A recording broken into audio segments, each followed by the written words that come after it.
just melting off, but it's coming off evenly. I'm feeling stronger. I'm feeling more confident, and I'm enjoying it. So it doesn't matter that the weight may not come off immediately. It's everything's working. Right. And I figured, and he has been advertising that it's a free 6-week program, and I'm like, why not? And he's doing it for free for 6 weeks. Can't beat that. To spread the word of mouth and all of that. So I'll give it its due course and see what happens. And he's hoping that these people stay and sign up for other things. So, or spread the word in town. That's so cool. You got to let me know how that works. Yes, I will. I love that idea. So, and it's a social thing too. You get out and you meet other people who are interested in the same thing too. And, that community involvement and the accountability of, hey, how come you didn't show up last week? Right. And you're like, yeah, exactly. And hey, Anita. Anita's always there right as we go live. I love that. Yes. Well, I guess we should, get down to it. Welcome, everybody. Another episode of Spilling Ink. We are the talk show that takes you behind the book to meet authors and professionals in the publishing industry. And as promised, we have a new author to introduce you to this week. Melissa, you've got a new a debut book. I do. Awesome. This is awesome. We want to hear all about you. We want to hear all about your book. Anything you want to tell us? All right. So debut novel. I've wanted to be a writer my whole life. Was like scribbling in the margins of all of my notebooks in school, which I wasn't like the greatest student, but it did make me a good writer because I was practicing all the time. And the book that's coming out, The Last Traveler, I actually started when I was 16 and kind of lost track of, then picked back up as an adult, finished, and here we are. I don't write full time yet. That's like the goal. But currently I work actually in education publishing. I work for Houghton Mifflin, which has published probably every textbook ever. But they like work more in education tech now, as all of those companies do. So I work in product marketing for them. Two tiny little children that are running around at home. That's a full-time job. Yeah, job in and of itself. And I'm graduating with my master's in December. So wow, arguably maybe too much going on, but you sound like me in my younger years, although I didn't go for a master's. Yeah, it was kind of one of those things where I was like on the fence about I had finished my book. I was like, do I want to do publishing? I don't know. I was submitting it and not getting anywhere and feeling very discouraged. So I was like, I'm going to start my master's. And then the book, I got an offer from this, boutique indie publisher, and we're kind of picking it up from there. So it's all happening at the same time. Grad school, publishing a book, being a mom, and having a job, and it's yeah. That's like the epitome of the phrase, when it rains it pours. Like everything is just, it's happening. Yes, it was all like, it's all very exciting things happening, but it's still a lot of things. So yeah, I can imagine. So tell us what the book is, and without spoilers, obviously, right, what we can expect. Cool. So The Last Traveler is about a 16-year-old girl named Pax who lives in a very wealthy suburb and kind of grew up on the outside of things. She's not very popular. She's very weird. She makes art out of trash. And then when she turns 16, she begins having these very kind of violent, or dreams that end very violently all throughout like in math class, in the car, where she is like, wakes up screaming. So people are like taunting her, and this is her life. But then one night at a party, she falls asleep and she disappears completely and gets sucked into this world from her dreams, and encounters a rebel group of people who are fighting against their very controlling government in this world in her dreams. And they kind of offer her this spot to help make a difference, and think that they can think I might have skipped a very important detail in that her mother went missing when she was 4. Did I say that? I don't remember. Oh, okay. Oh, Okay. You can see that I'm not very well practiced with giving this plot yet, but we're working on it.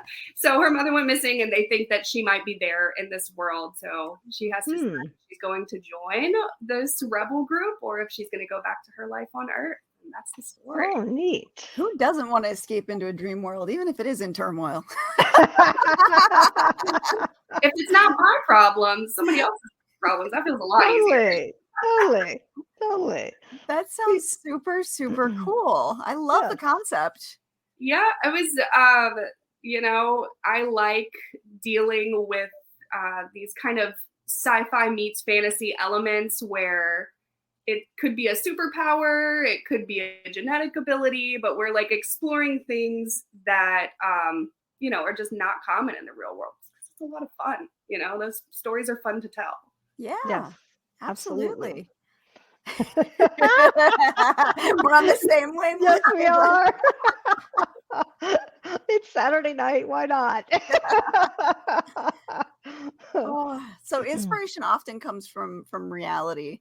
Did you take any bits and pieces of your life to help kind of spark the story or spark some events in the story? Very minuscule bits and pieces of the actual story are from my life. I think whenever I was 16 and writing this story, the main character was probably a self-insert, but then like revisiting it as an adult, she's not anymore. She's kind of her own person and character. And I would say a lot of the underlying plot devices were inspired by things that I was processing in life whenever I wrote it. So I picked it back up in 2021 and like the world was on fire. And, like, still is, So, and at the time, so I'm a former classroom teacher. At the time I was teaching middle school 7th graders, and watching 7th graders process like all of the conflicts, political environment, all of these things, they feel helpless. They feel like, what do I do? There are people making decisions for me that are not good decisions for me. And I don't have power in that. And so I wanted to write a story that would make, essentially like I wrote a story for high school me, but also for the students that I was teaching that would maybe make them feel less alone by exploring those concepts in a different world. Okay. That's good. That's awesome. Yeah. Again, super cool concept too. I love the idea of it. So thank you. Let's step back a little bit, because I think as you were giving us your introduction, you said you tried to go the traditional route. Yes. And mixed results there. Yeah. How long did you try that way before you kind of decided, you know what, I'm gonna go the indie route? I think indie is for me. Probably about, I think it was like almost 7 months.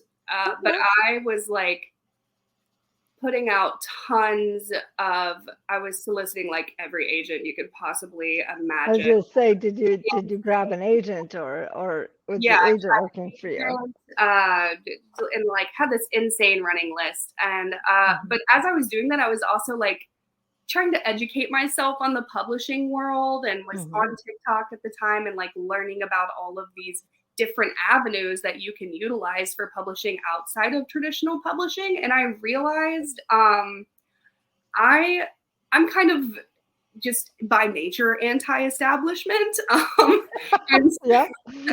And so I was realizing like, oh, do I actually want like to give up control? Nah. I don't want that. And it's kind of against what I stand for to like sign over something that's so incredibly important to me to a massive corporation that sees me as like numbers in a budget, so that's when I kind of switched course. And I'm like with it's an indie publisher. Yeah. So but it's still, there's still like some perks, but it's very much still in the indie route as well. And it's been, I've been incredibly happy with my experience so far. Yeah, I've noticed the trend has been more towards hybrid publishing lately. In the Mhm. last, I want to say like 5 years, people are wanting to take more control of their books, Yeah. and they're less inclined to go after, the big five or big four. I don't remember how many there are now. I think I think it's still 5 because Yeah, Is it that actually five? just happened this week, didn't it? yes, yep, they said no. Yeah, again, it keeps consolidating down. So it's Right. like, Mhm. you It's know, still a monopoly, even though Yes. there's 5 of them. Like, exactly, people have exactly. entirely too much power. But Mhm. the reality is, you're right. It is signing over your work and, Yeah. just hoping that they will do right by it, and that Right. even when they do publish it, that they will do some of the marketing for you, because a lot of being an indie author is just saying, I'm going to do it myself so that I can, reap the Right. rewards of it, Well, and putting on all the hats. And when you sign your book over to a publisher, you expect them to do a lot of this stuff. And the reality is often They don't. they don't. You still have to do a lot Yeah. of the marketing unless you're a big name. And you don't have And control even over then, covers and things that, Yeah. there's a lot of stuff you lose that Yeah. control over, and you lose the ability to have a say in for as Mhm. long as the contract is valid, however many Yeah. years you're signing it over to them for. absolutely. And I think that was like a huge motivator for me, was learning like, oh, I don't get to decide. For one, you don't have the rights over your own story. Like somebody Mhm. else has that. Yes. You get to decide your book covers. Like your editor gets a lot more say in the direction and trajectory of your story. Yep. Maybe they should with that. And that just didn't sit well with me, because I mean, with every writer, like your story is your baby. And so you don't Mhm. want someone taking your baby and turning it into something that you didn't intend for. So, Right. And it's not a knock on publishing, that they do those things. There's a reason that they do what they do. But for those of us who like a little more control and like to have a little bit more of a hand in raising our baby, Mhm. indie publishing provides that. And the hybrid model of either going with an indie publisher who will have more of a dialogue with you and be able to work closer hand in hand with you, or doing it 100% yourself, is something a lot of people are leaning towards these days. definitely. I think it, and social media, I think, has a huge hand in that, because Mhm. there's a lot more authors who actually have a voice on social media. And so Yes. you're hearing the real stories. You're hearing, not just, like whenever I was in high school, I thought that being an author was like, cool, you get published and then you're famous. And then Yeah. the movie, you know? Okay. But like, as a kid, I'm thinking, that's how it is. You're famous, and they're like flying you out to all these places to be on Good Morning America or whatever. Okay, I got a story for you. This actually happened this week too, and this just is another testament to how blunt my youngest daughter is. Mhm. So we were doing the Myler walk before school, and she was like, "Oh, I told my friends in my class that my mom's an author," and they're like, "Oh, is your mom famous?" Point blank, completely deadpan. So he's like, "No, I said she's an author. Didn't say famous." That's so funny. Like, thanks, appreciate that. It's wild, because like that's still, for a lot of people, that is the mentality. Like, oh, you're published, you're gonna be famous. Like, oh, I don't think that I will live on in perpetuity on Amazon, but that does not make me famous because I'm in perpetuity with millions of others. Just like you walking the street. I'm But it famous in is- my own way, damn it. It is fun to meet a fan though, because Wow. they see you as something more, until you sit down and have dinner with them and, are just shooting the shit with them. That's when they realize, oh, they're just like me. Oh, you're perfect. Like, Yeah. yeah, The awe goes away. right. But it's humbling to have that. And I've had people go, "Can I take a picture with you?" And I'm like, "Yeah, sure." Like, why would you want this ugly face? But okay. And then they post it on their social media, and everyone's like, they're very excited, and everybody else is like, "Who's that?" Like, Exactly. Bingo. yeah, I haven't had any fan like my book's not out, so I don't have any fan encounters. But I did a book festival recently here in Louisiana, and a mom was going around like collecting like our The autographs for her kid, and I was like, I mean, I'll sign it, but Yeah. you're gonna hand them this little bookmark, and they're gonna be like, "Who's that?" Nobody can read my signature. So it's like this line. Yeah. Yeah. But I still sign the books. Yeah, of course. Mhm. But yeah, it's humbling because you don't some people call it the imposter syndrome that people have said, but really we're just creative people. It doesn't make us on a higher tier. Definitely. So those that feel like they're on a higher tier have other issues. Right.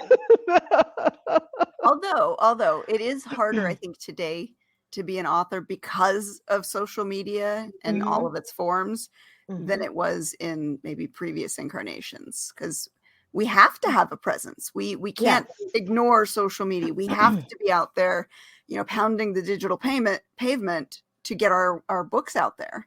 So, and it is so incredibly, I think like marketing has shifted so much because of social media, but and the most popular social media for authors to be on right now is TikTok. If you're on TikTok, like that's you're running the gamble every time, hoping that you'll get like your video will go viral, so people will like purchase your books. But with that is like this obsessive thing where you're on TikTok all the time, you're posting every day, and you are inundated with other people's opinions of you. Yeah. It is. I love it. I've been on TikTok for almost a full year now since I got my started my publishing. Basically, I wanted to document it. It's a lot of fun. It's great to help build community, but it is also like it can be incredibly soul sucking, and that's the part that's the part that people don't tell you is like. I don't know that our brains were not intended to absorb this many opinions about ourselves or like, be connected to this many people at one time. I do not know what effects it's going to have on me long term. We'll see, Yeah, that's true. That's true. Not only the time sink that it is, but the emotional toll of what are people going to say? Oh, and they'll say it because they're behind a computer and they don't care, so they will say whatever. The time suck of creating a TikTok video, I haven't done it. I've done the quick things. I've done a couple things, and I was trying it out, and I'm like, no. And frankly, I really don't care what people think of me at this point. I love that. I've gotten to the age where I'm like the honey badger. Okay. Katie knows what I'm talking about, but yes, it's just like, yeah, if you like me, great. If you don't, move on. Find something you like. More power to you. But it's just like I've gotten to the point where I'm just like, yeah. I aspire to get there. I'm not quite there yet. I don't really. Yeah, they say don't read your reviews. You haven't hit the coveted 55. No, I'm not hit that yet.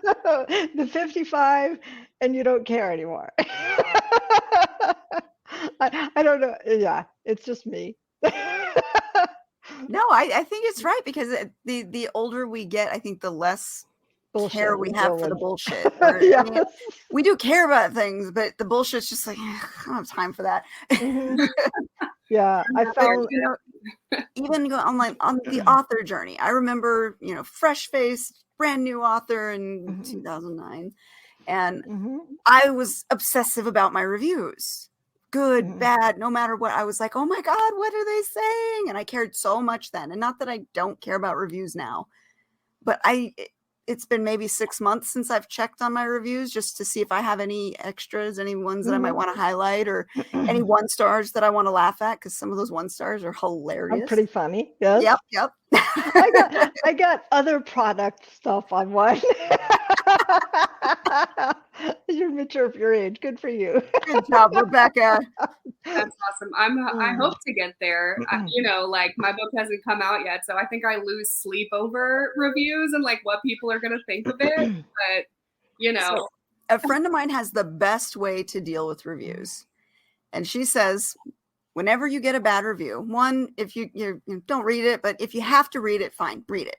But then immediately go find your favorite book by your favorite author and go read their 1-star reviews. Because guaranteed there's going to be some, because everybody's got an opinion. right. Yes. And that will help mitigate the damage of you reading that 1-star for yourself. I'll have to keep that in mind once the reviews start coming in. Yes. Because Yes. The glowing ones will lift you up. Yep. And the 1 stars in the beginning will feel like somebody took an arrow to your heart. that's the fear. Yeah. But you just pull it out and move on. Keep going, 'cause what else are you gonna do? Like, Yeah, it's like okay, that is somebody's opinion. Yeah. It wasn't for them. And no matter how snarky and whatever, it's yeah, see, everybody agrees. Once you get to this age, it's like thank you, Rebecca.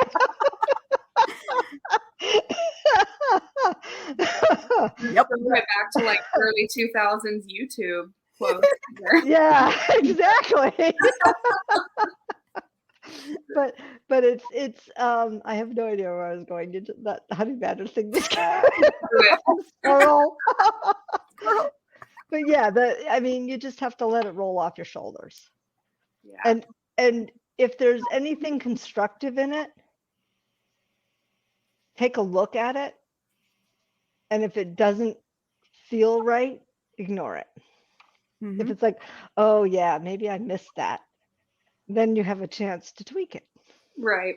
Yeah, because not all criticism, even when it's given to you constructively, is going to be helpful.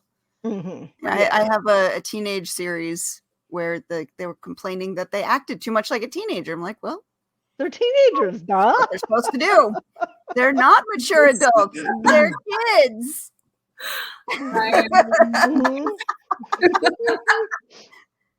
Yeah. Oh, here's a good one. What gets me is ratings, no review, just a rating. 1 star, no explanation. And I just think that's just a hater. Hater's gonna hate at that point. If they have an opinion, okay, they're gonna state it. Otherwise, it's so easy to click a button. right, exactly. And it's like, okay, well, they didn't like it. Such is life. But again, you gotta get to the point where you don't pay as much attention to them. They don't affect you in a very negative way, because that can really, can make you decide to take up scorpion petting. We've talked about that before. We don't want that. No, we don't want that. And as writers, we really do have to have thick skin. Yeah. I love the friends of mine that are writers, but some of them are needy, very needy, that I've seen. And they're like, don't come to me to say, you would have done it this way or that way. It's like, why not? I'm like, well, maybe that's because I'm so. You got to know who you're talking to, because with you, I would expect you to come back and say, this needs to be fixed, that needs to be fixed, because you're good with the analytical side of things. And if I'm having you read something, I know I'm going to get that honest analytical opinion from you that I need. Right. Exactly. Same with Rebecca. She's one of my beta readers, and she catches me on things. She caught me on the last beta read, and I was like, oh yeah, I did do that in the last book. Oh shit, I forgot. And it was a big thing. So it's like, okay, I have to change that. This is why we have the beta readers. Yes, exactly. To tell you when you've completely gone right hook on your rules of your world. Right. So you Yeah, know, and but Rebecca's awesome. Oh my God, she yes, catches things in quick too. yes, Oh yes, she is very, man, very quick. Um, you know, you're always doing your thing now. You can't beta read. I know, I know. But that's all right. You're ghostwriting, so. She only gently laughs at you. Oh no, it's okay. It's okay to fall off your chair laughing at me. I'm good with that. Even if you're laughing at me, not with me. As long as you're laughing. That's a good beta reader though. You've got a Yes. good, relationship. There's Mhm. trust. You understand, that they've got certain strengths that are going to help your story. You Yes. develop that. You know that the criticism that you're going to get is going to be constructive. Mhm. In the Exactly. beginning, it's hard to tell what criticism is really constructive and what is just criticism, because Right. some I people had- are just giving an opinion. Right. And I had some hard, writers criticizing my work before I even became, real serious and published. And oh, they tore me to pieces. and I love them for it. They, I'd go and I'd cry.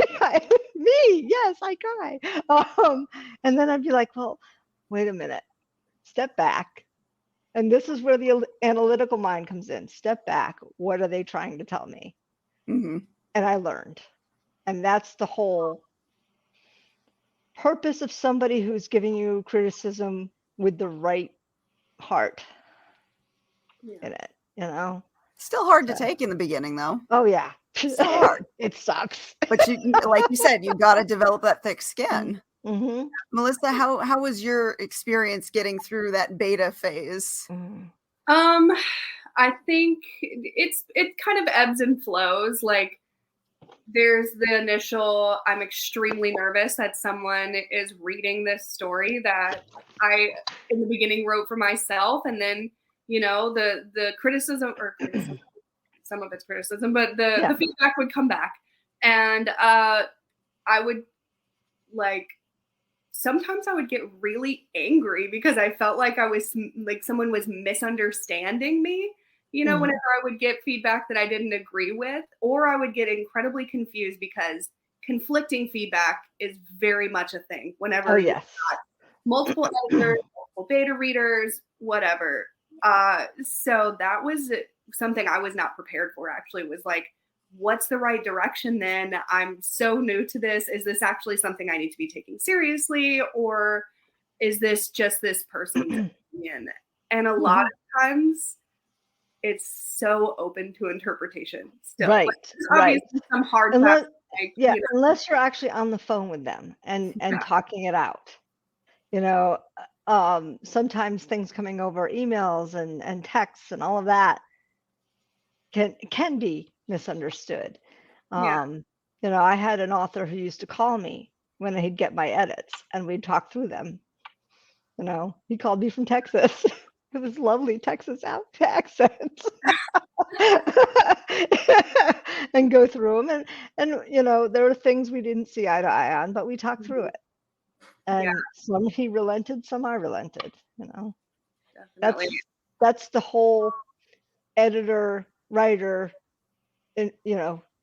relationship you're doing together, it's giving and taking, and you let them lead and give you that feedback, and then you take what works and throw out what doesn't work. But exactly, that was like a very unexpected part of the process for me. Was I think whenever I was going into it and thinking of like editors and beta readers, I was like, oh, they're gonna give me the answers. Like, if there's a problem, they're just gonna give me the answer, and I'll fix it, and then that'll be the thing. But like, they don't have the answers. They're just reading and interpreting your book, and you have to still be the ultimate decider there. And so that was quite a journey for me. And I think that, still being new and like obviously planning to have subsequent books, I will still be learning how to do that and take what works and leave what doesn't. But it's definitely been interesting.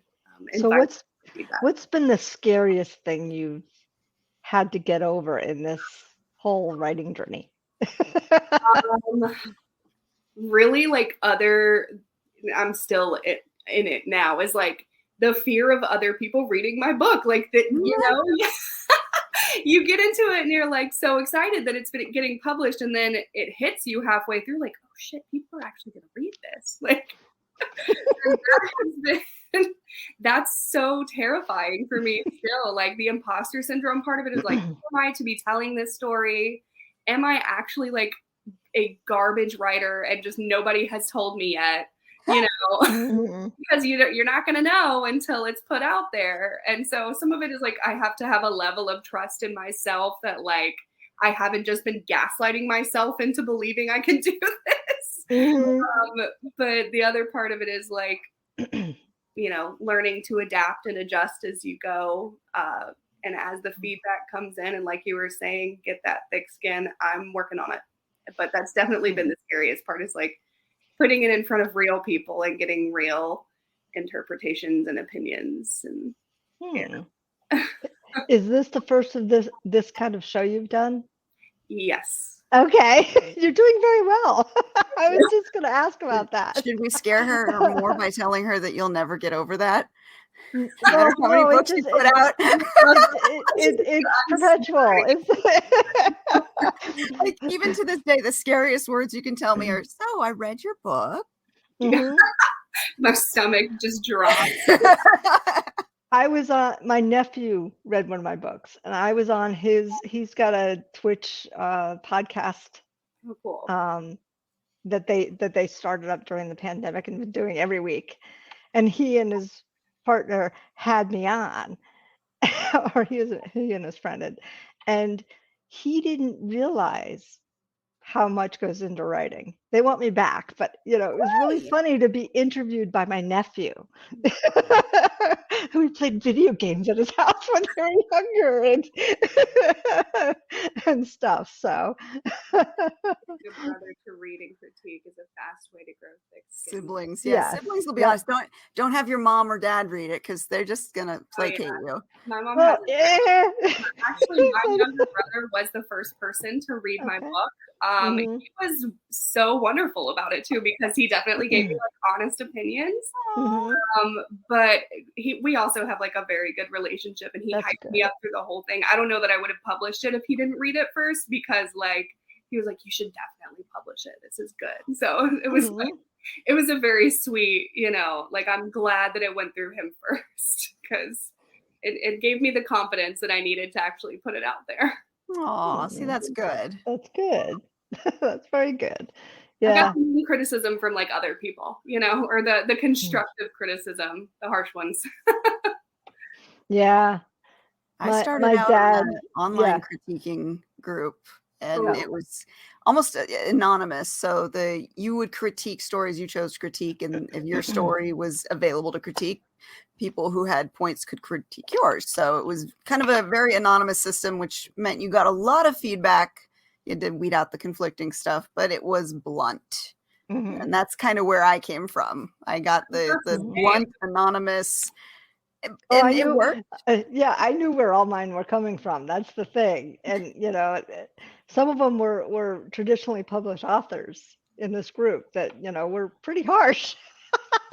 That's, you know, I haven't done a full like writer's critique circle probably since college, but I don't know that I could do it online like that, because even when you're face to face with these other people who also are writers and come in with their own experiences, man, they can be like Brutal. so ruthless. But also, you know, with college, you've got the people who are, it's 20-year-olds who are like, I have the answers. My professor just told me what the best way to write is. Yes.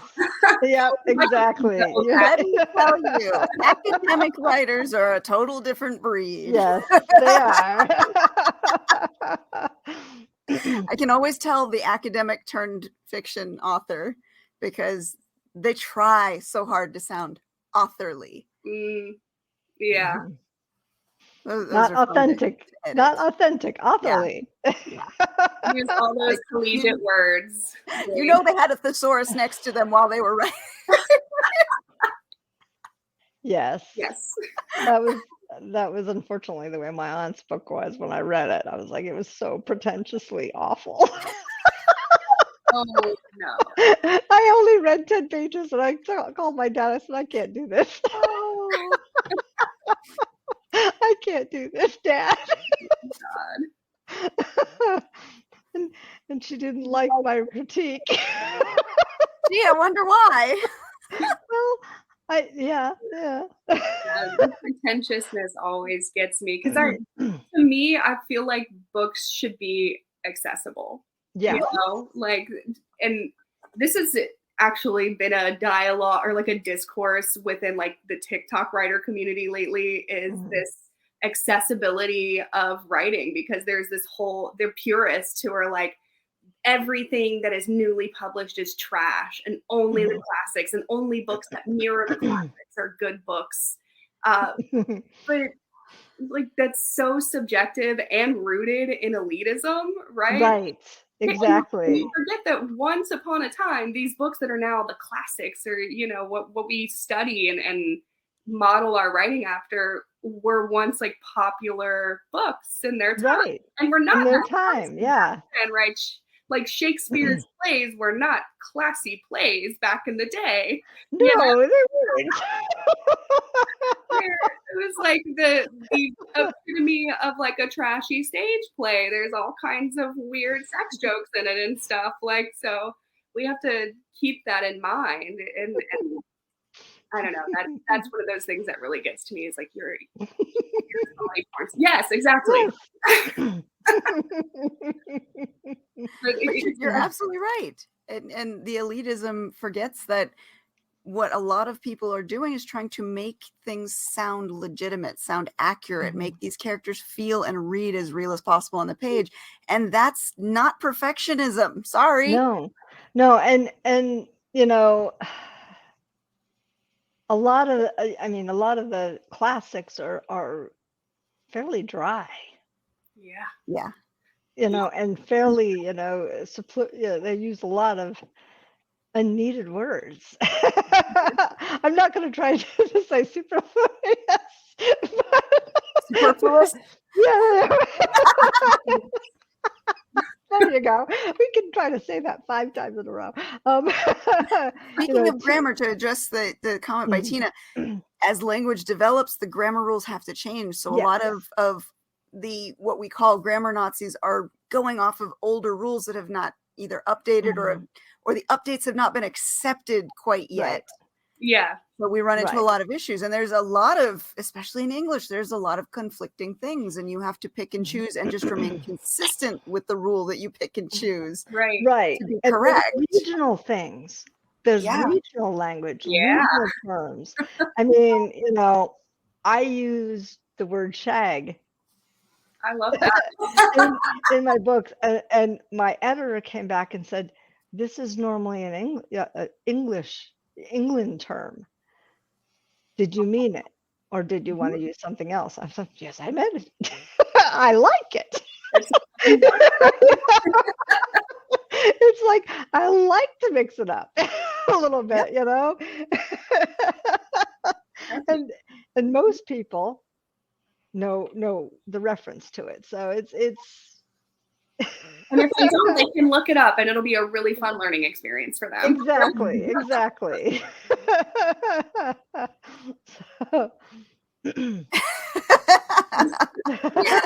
Exactly, Regine. Yes. Exactly, as you learn in high school. And the thing is, like, you learn the rules so you can break the rules in the right way. Like, that's just how it goes. And language is evolving as society evolves. So it's so strange to me that we're setting up these prescribed expectations for how something should sound or how we should be writing things, when we write to mirror like what's happening around us and what's happening in society, and everything is always evolving. So our writing would evolve too, Yeah, and the elitist divide between indie versus traditional is definitely fading. Back when Jane, you and I started, there was still the Scarlet Letter. It was very much, oh, you're indie. And now, as we're going more towards hybrid as a just a norm, people are accepting that, you know, Right. indie has a lot of merits, and there's a lot of good authors that are now being able to find their voice and share their voice with the world that couldn't have Right. done it before, because traditional publishing is, like you said, a numbers game. It's on spreadsheet. Is this going to fit into the budget? Is it going to be profitable? It's a corporation that's Yeah. running out of budget that has to be Exactly. profitable. It still merits, you know, but like so does indie, and I'm really glad that it's being acknowledged. Like I saw something maybe earlier this week that Colleen Hoover has sold more copies of her most recent book than like the Bible this past year. Wow. It was Oh my gosh. like mind blowing. That's an indie author who Mhm. is selling more copies of her book than the Bible. So the lines between like, oh, indie and traditional have definitely crossed over, because there's no argument that can be made for like you're gonna be more successful if you go the traditional route, because Yeah. it's not necessarily true anymore. No, and the advances are, you know, you have to earn them out. Gone. And Gone. you know, yeah, it's like, yeah, Good I luck like, getting one of those. I know, exactly. Well, and honestly, it's only the elitists that look for who the publisher is. Most people look at the cover art, they read the back cover, and that's what they choose to base their buy decision off of. Is Yep. does it They sound like look at the something I first like? page. Yeah, they look at the first page. If they're at a physical store, it'd be nice to have our books in a physical store. Mhm. But you know, that's probably not so far off as we think. But yeah. Well, and with a lot of people buying online these days, the physical store has less prominence than it used Right. to. Exactly. Unless it has a Starbucks in it. Yeah. Sorry, my wrist is bothering me. Yeah. But yeah, I don't think there's ever been a time where I looked at a book and went, "Oh, it's published by this company. I'm not gonna buy it." I don't know if I even look at who publishes it. Most I people look at the pretty actually cover. just don't, is the thing. It's like if you're a reader, you're gonna read what you like. Yeah, and I'm a cover whore, so I look at the cover. Love the cover. Love the cover. Yes, I mean, it's the whole reason why I'm in the book thing. Yeah, the book that you showed us, that's what I was like, I'm gonna add that to my list. It's got a gorgeous cover. Yeah. The designs on the pages. Are you Oh, kidding me? Like, oh yeah, yeah. some This, people- yeah, this is a special edition through the books box I'm in, Arcane Society book box. So, and it has a sign up list that's a mile long. So, yeah. Rebecca says we don't notice the pretty spine, but I honestly no.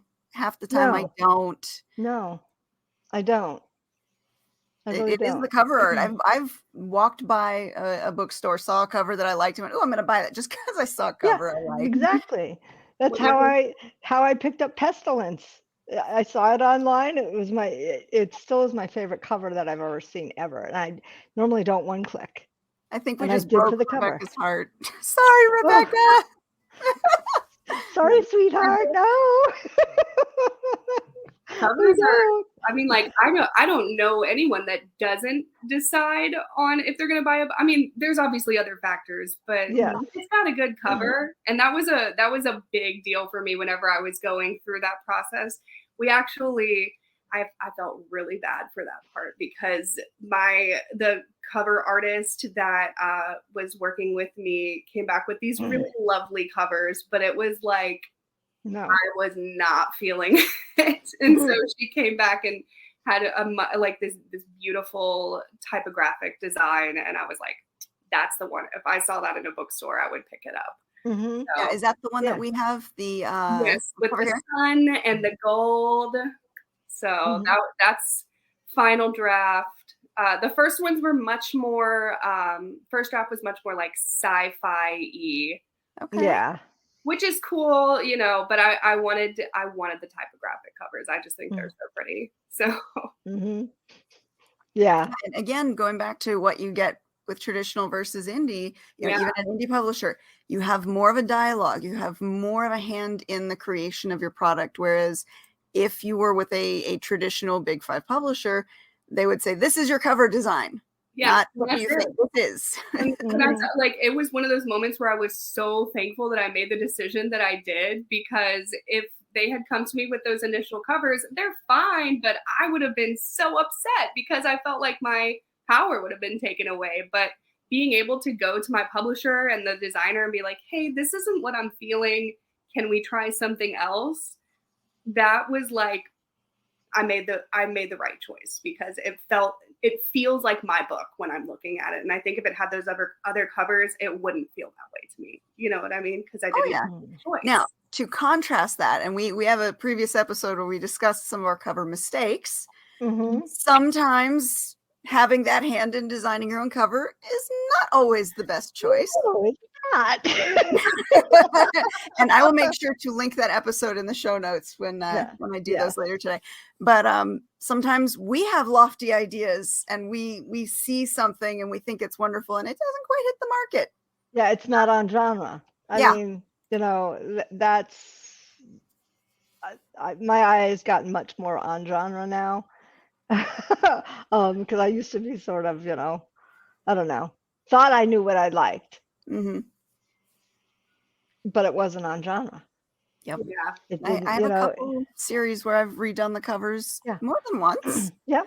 Same here. And there are some that just need updates over time, because when they were originally published, this was hot, and now you know the market's changed, and now we have to change. The market. Based on trends. It's like it's very much a trend centered design. You know what you're doing there. So yeah, I haven't changed my FBI books since I got those newer covers from Cora, because they're more on they're evergreen. They seem to they're more on target with the FBI, you know, police procedural, you know, type thing, you know, along with the paranormal. It doesn't really take a lot of the paranormal into the cover, but it shows it's an officer of some kind going after something.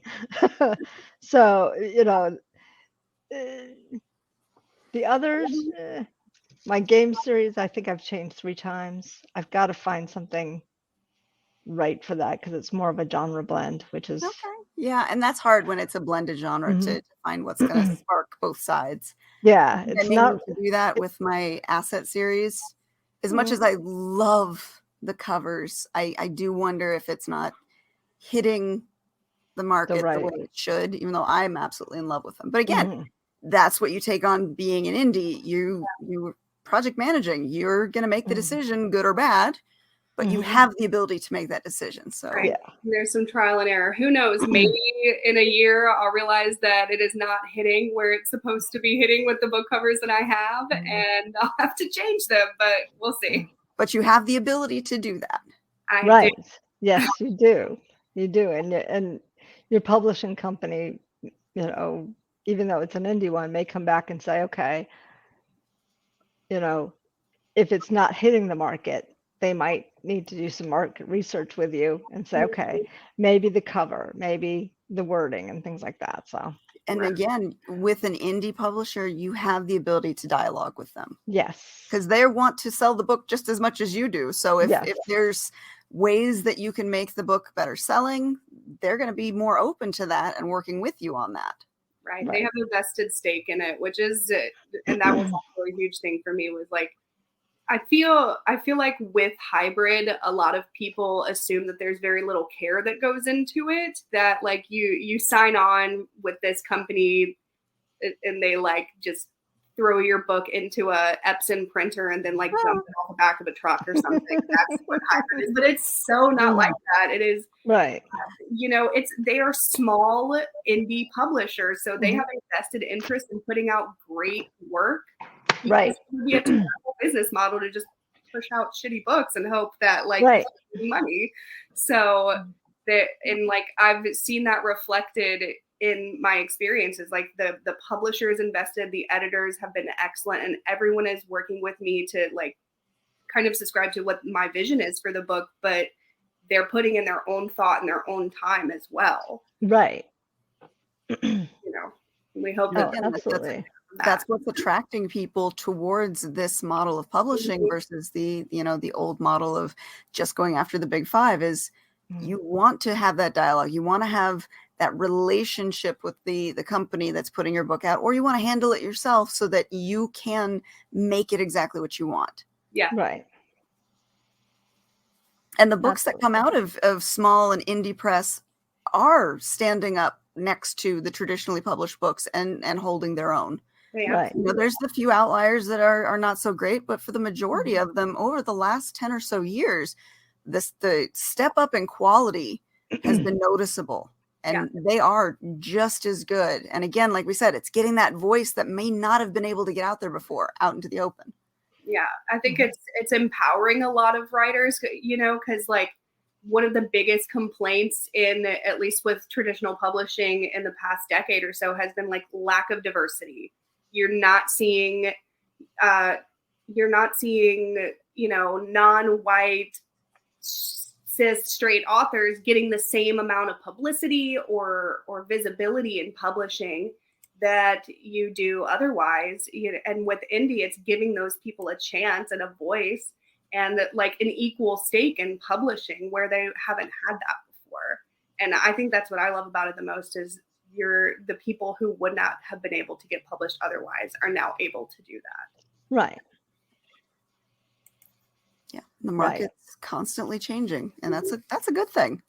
Yeah, yet Hollywood hasn't. I mean, there, with all of the pick of all of these books that are out there by indie authors, Hollywood is still turning out the old, you know, sequels and redoing old movies. It's like, stop. There's so much good stuff out there. Pick something new and exciting and daring. That's the problem with the big companies, though. Yes. It's all budgeting. It's all spreadsheets. It's what do we all know numbers, works. yes. What do we rather know than is going to make the the risk. money? Yeah. That's why I'm starting to enjoy Netflix and Amazon Prime, because they put out more edgier things. Yeah. That are different, Mhm. you know, rather than the old bland churning and burning of Hollywood. Sometimes it shows that like it's different and not well received. There's been a lot of those on Netflix, but then there's some like standouts that are really wonderful. So. Right, And then exactly. Netflix makes some weird decisions, though. Like a show will come out, get a great first season, and then disappear forever. Yes. So many times. Well, it could have had a great first season, but nobody watched it during the season, during the first few days. That's the problem with streaming is it's a la carte. It's when you have the time to, and a lot of people will wait until their schedule opens up so they can binge that whole season in a weekend or whatever. Right. It's not the same as, you know, the old Nielsen ratings where when it came out that night, that's what we're measuring off of. Yeah. So they have to change the way they take their metrics because, you know, it might take me a couple of months to get to a show because I just don't have the time to invest in it. Right. And when I get to it, I want to be able to watch the whole thing. Mm-hmm. Yeah, true. Because we've gotten to the I want it now instead of, you know, most of Netflix is to blame for that, though. I want it now instead of letting week to week to build the anticipation. It's so weird. Like we grew up with that, you know, having to wait for the next episode. And having to wait for the commercials instead of fast forwarding. And now we're like, damn it, I need it all now. So funny because, you know, like HBO Max still does that model with their shows. And I was thinking about this just the other day because I've been watching White Lotus. I don't know if you guys have seen that one, but it is a wonderful show. If you haven't seen it and you have HBO Max, highly recommend. But it only is one episode at a time. And I was so frustrated because the new season came out. And I was like ready to watch it, ready to binge the whole thing. There was one episode. And I was like, why?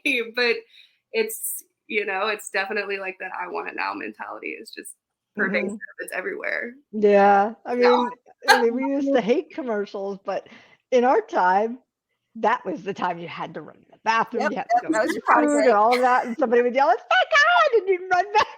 Now it's like you blink and you haven't moved from your couch in 7 hours because it just keeps going. Yes, exactly. It does ask every 3 shows if you're still watching. Yes, it does. And then we feel judged. Yes, I'm still watching.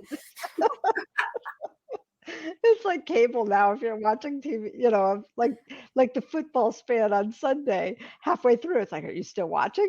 And if you don't catch it, it goes off on you. But Oh, yes, they did this to us, and they should know that their metrics need to reflect that. It's never going to be, mhm, an opening night kind of thing. It's Mhm. going to be when their schedule is allowing yeah, for them to do it. exactly, Yeah. exactly. Even network TV has gotten a little bit better with that. Because they know, okay, they're gonna watch on the streaming the next day or whatever, because they offer it. So Mhm. it's like, yeah, that all should count. Yeah. But for how long? Right. Like, for how long does it count? It is But disappointing though to see so many shows on Netflix do the one season run, have mhm, a lot of potential, and then just not get renewed. mhm, Devastating. yeah, But at least, like you said, though, they are looking at indies. They are looking at unique stories, yes, different voices. They're giving a shot at seeing if those things can be profitable. Whereas traditional Hollywood is still stuck on remakes and yes, nostalgia plays and Hocus Pocus 2. That one just came out. That was a Right. Disney. yeah. And it was definitely a nostalgia play. Okay, It I wasn't didn't as watch it. horrible of a nostalgia play as other ones that Yeah, I've seen, but you can mhm, definitely tell that's what they're doing. They're just banking on our love of the first one. yeah. Yeah. Mm. And yeah, I'm watching all this stuff, and I'm like, all the movies and things. I'm like, yeah, no. Well, it gets so tiring because you also feel like you're being pandered to. Mhm. Like so often they're banking on like, oh, you loved this one, and now you're gonna keep watching. And I've with a lot of stuff have been just been like, I know that you're just doing this to get my money, and I Right. feel like I feel it, that Well, it feels authentic. I mean, you go back and you've got Star Wars, you've got Indiana Jones, you have, a whole bunch of other new on the edge things that they did. Yeah. And I haven't seen any new on the edge things, I think, since Inception. That Oh, was, Interstellar was pretty good. I and like yeah, it's Interstellar. Interstellar is mentioned good. in my book. It's referenced. That's how it was so important to me. And I was like 16 or something. It's in my book. Yeah. So, okay. But, I can't think of anything stellar. I mean, Marvel movies is just a whole Oh, franchise of things, and even DC is, they're at the churn and burn stage. yeah, and yeah, exactly. But that one was outside the box. Mhm. Both of those were outside the box, and I liked The that. The Expanse, which was based off a book series, that was a Mhm. great sci-fi television show. I loved what they did with it, and Mhm. even that one struggled for a while and got Mhm. ported over to different networks to be Mhm. saved, and still didn't run the full series. I think it Mhm. stopped after, was it 5 or 6? I can't remember now, but that one was a unique take on sci-fi, a more Mhm. realistic version of our future. I liked that. I liked how they blended those sci-fi elements with some realism. Mhm. And that one struggled for a bit too. Yep. Yeah. So, We but in need the more. We need more. Regine says old white men. Let me correct that. Old white men who wear socks with sandals decide what's yes, good. yes, they True. shouldn't. They'll I die off think soon, what though. we're all saying is that we're just so tired of old white men making all the decisions. Let's Yes. come on. Exactly. Exactly. Yes, yes. What a Stop good turning and ending burning. point for our show tonight. Get edgy, people. Get edgy. Try something new. Yes. Right. All right. Well, before we go, since we are at the end of our hour here, Melissa, tell us when the book's coming out, where we can find it, Yes. and any place that we can find you online too. Wonderful. So the book is coming out February the 22nd.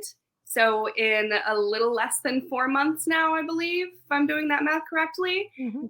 You can pre-order it on Amazon or Barnes & Noble. And I also have a free prequel that's available when you join my newsletter. And that's also where I give all of the updates about what's going on with the book or events that I'm doing around it. So if you go to my website, you can join my newsletter, get the free prequel, and, just get excited for when it comes out on the 22nd. I have, as I mentioned, I'm on TikTok at Melissa E. Day and Instagram at Melissa E. Day. So it's all consistent and easy to find. And we'll make sure your links are in the show notes below. So for anybody who's watching this after the fact, check the show notes and you'll be able to find her links as well. Jane, anything you've got coming before we go tonight? Not that I can release yet because I don't have all the details, but I'm going to be in a fantasy set that Pack Magic will be in January, I believe it is. So I'm waiting for all the details. Awesome. So awesome. yes. Yay. Cool deal. All right. Well, Melissa, thank you so much for hanging out with us. It's been so much fun chatting with you, and we wish you luck with the new book. Definitely have to come back and tell us how the release goes next year. Absolutely. Thank you so much for having me. It was a blast. Thank you. And we are, I think, off for the next 2 weeks, and then we'll be back in December. Yes. So for those, happy Thanksgiving for those of you who will be celebrating while we're off, and we will see you guys in December. Thanks again for hanging out. Thank you.